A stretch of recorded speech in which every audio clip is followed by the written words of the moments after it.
Hey everyone, welcome back to Study Acupuncture with me. I'm Dr. Richard Lai, and I'm a doctor of physical therapy, and I'm an acupuncturist. And what do I do here? I help acupuncturists and acupuncture students, just like yourself, make sense of Chinese medicine so that it's not just like a memorization thing to you, but you actually understand the material. So today, we're diving deep into a key deficiency pattern that shows up a lot in your clinic and also on your board exam. And that pattern is Heart Yin Deficiency. Now, before we get into all of that, I want to make sure you all know that I did start the newsletter that you guys asked for, and it's a really helpful newsletter, or I hope it's a really helpful newsletter, because I made it as simple as possible. It's just simply a weekly newsletter. It has literally just one multiple choice practice question, and then one really simple explanation. So it's like a really fast, easy, quick win. You read it in the morning or whenever you're going to read it and just go over one multiple choice question. And then immediately you get feedback. You get to understand why you may have gotten it right or why you may have gotten it wrong, because there's an explanation in the email as well. So you can sign up to receive this quick win newsletter by clicking the link in the description of this episode, or you can type this website address directly into your web browser, and that is studyackwithme.com/quick win. That's QUICKWIN. So make sure, please, you go and sign up to receive those weekly newsletters. All right, so now this episode is all about helping you understand Heart Yin Deficiency. So basically in this episode, we're going to go over how to identify the pattern of Heart Yin Deficiency, what causes Heart Yin Deficiency, and what you can do if you think you have Heart Yin Deficiency. Now, I hope this episode helps you feel more confident going into the clinic and helps you feel more confident going into the board exams. So first up, what is Heart Yin Deficiency? So first, let's start with the basics. In traditional Chinese medicine, we know that one of the main functions of the heart organ is that the heart governs blood. The heart also has a function in which it houses the mind, or houses the Shen. Now, in episode 57 of Study Acupuncture with me, we actually went over the functions of the heart.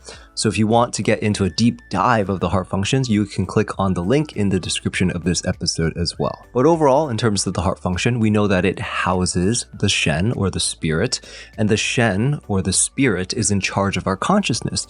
It's in charge of our clarity.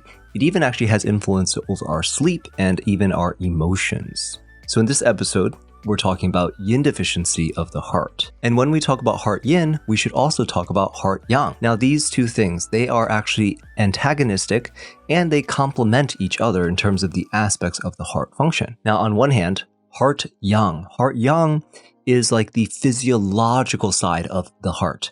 It powers the physiological activity of the heart. So it's like the heart beating and how much strength that heart is beating with. It's the energy that makes the heart have blood flow through it.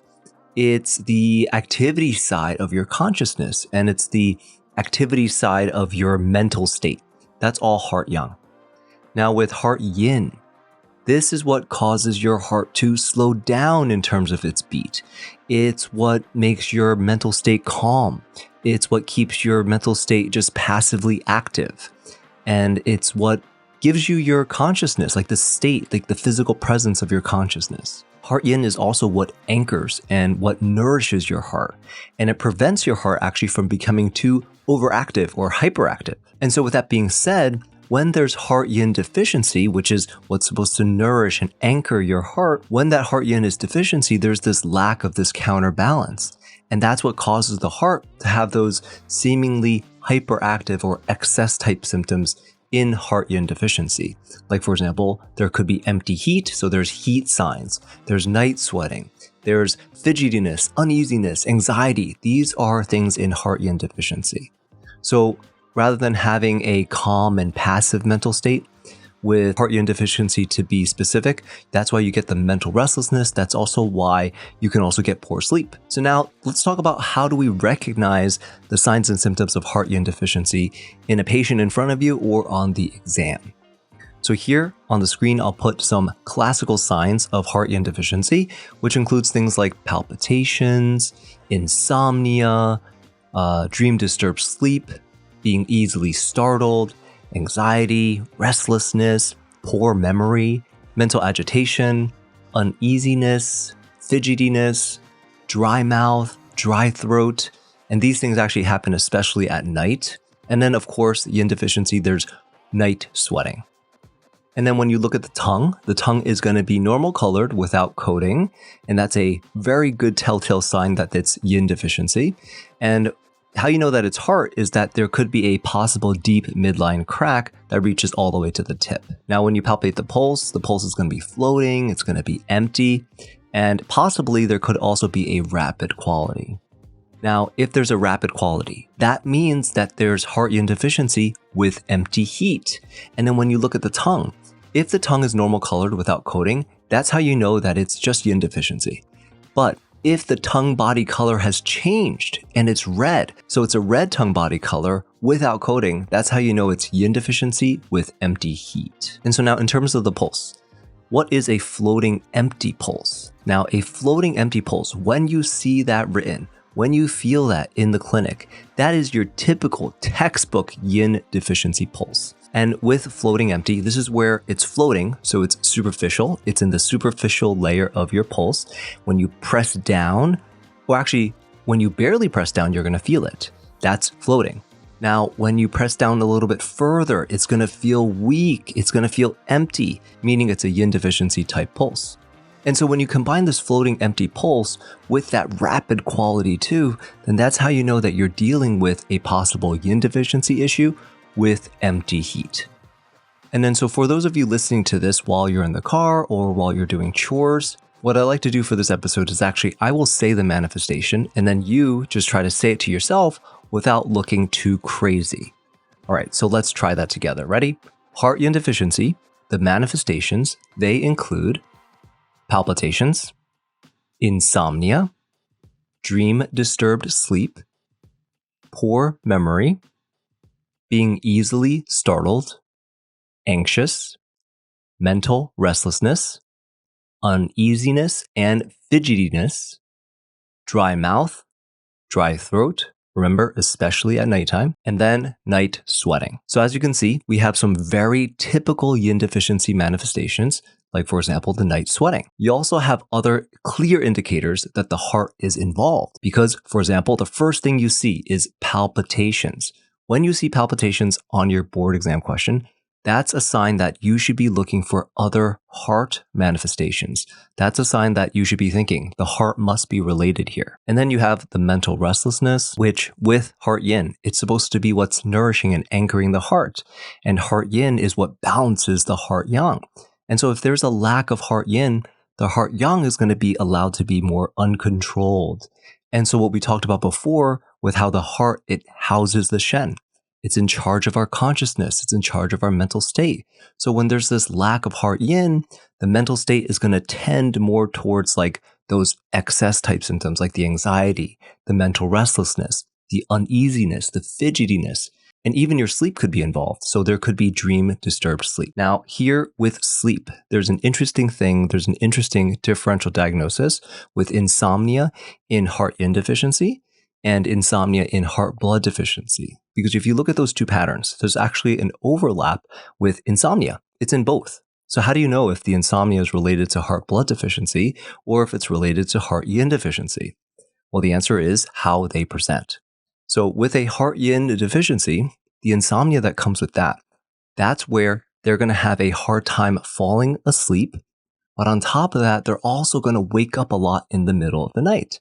So that's how you know that the insomnia is related to a heart yin deficiency. Now, on the other hand, with heart blood deficiency, there's also insomnia in there, but with this one, they're just going to have a hard time falling asleep. But once they're asleep, they stay asleep. They're not going to wake up multiple times in the middle of the night. So that's how you know the difference between the two. All right, so now let's talk about what causes heart yin deficiency. And the number one cause of heart yin deficiency is stress. Another cause is overwork. And then the last cause is actually any external factor that can injure yin. So basically anything that can injure yin, like for example, heat. So now when it comes to stress, when you're stressed, your mind is affected. And then before we mentioned about the heart functions, the heart actually governs blood. And the blood is the residence or the house of your mind. So that's why with emotional stresses, they can injure the heart and subsequently it can injure your yin. And that's why it can cause things like heart yin deficiency. Now, being overworked that can actually also cause Heart Yin Deficiency. And that's because with overwork, you're overworking yourself. So you're clocking in long hours of energy draining work. And if you're not allowing your body to rest, you're not allowing your body to be replenished with food, with water, basically with qi. So you're not sleeping enough, you're not eating enough, you're not hydrating enough. What's going to happen is that your body is going to go into this qi deficiency mode. Now, without qi as your primary energy source, your body's going to turn to the next best possible thing, and that is your yin. And the thing is, that isn't going to be very sustainable for your body in the long run, because yin can very easily run deficient and cause yin deficiency very quickly. And that's why you'll run into all those symptoms that we mentioned before. And then lastly, your body could be exposed to some external factors that can injure your body's yin. So for example, like heat. If there's heat in the body or heat being introduced to the body, that can dry up the body fluids and that can actually injure your yin. And that's because body fluids are inclusive of yin. And so when the heat dries up the body fluid being yin, there's this depletion of body fluids that leads to a depletion of yin. And that's why your body can become yin deficient. All right, so now let's wrap up this episode on Heart Yin Deficiency. Now, some of the key points that we went over is that an easy way to recognize that there's Heart Yin Deficiency is first of all to see that the heart is involved. So when you see in the exam question that word palpitation, if that's in the list of manifestation, then you know that you're dealing with the heart.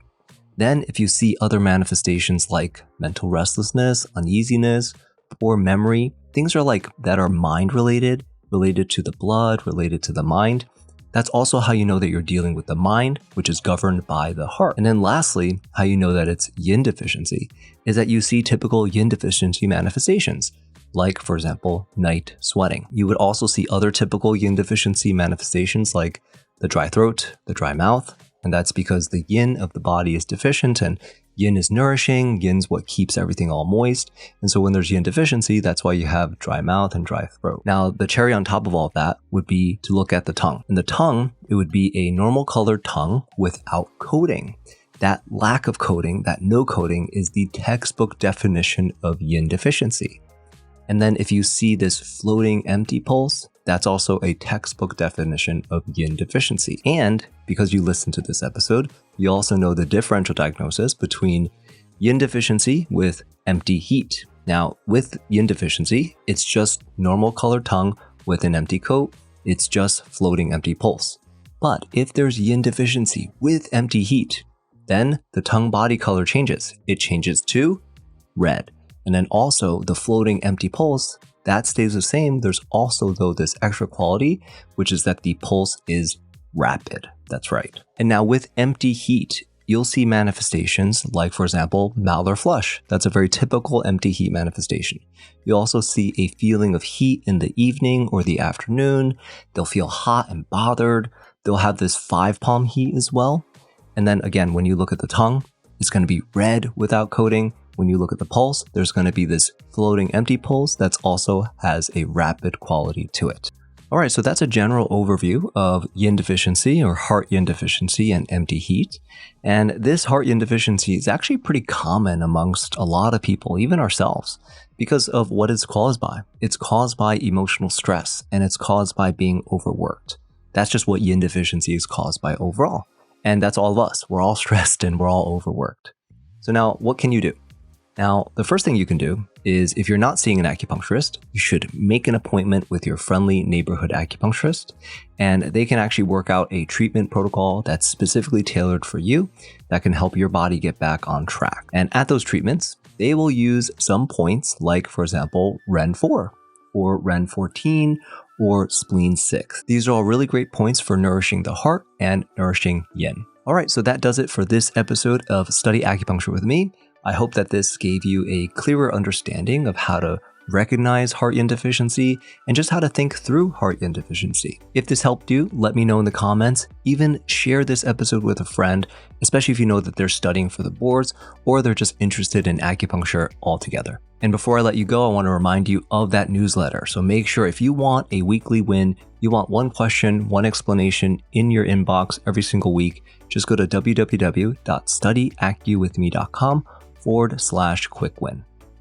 All right, everyone. Until next time, God bless and happy studying.